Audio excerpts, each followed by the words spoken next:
kami guys. Dito lang din sa baba ng pinagre-rehearsal namin. So, music director, anong masasabi mo? Anong masasabi mo sa practice natin? Grabe challenging yung mga song.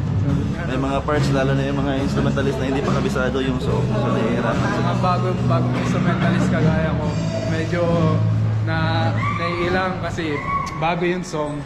Kaya, pero, ano siya, privilege siya.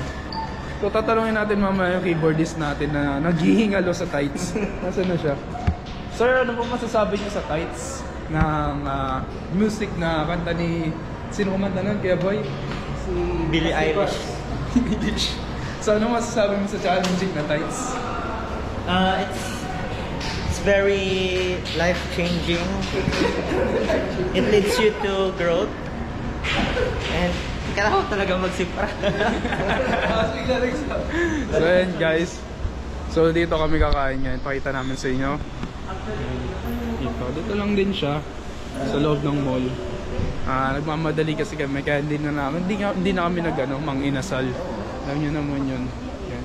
Si Kuya Boy, isa sa pinamagaling kumanta. Kailangan na rin namin mag-diet. So eto guys, kain na kami saglit. Bye!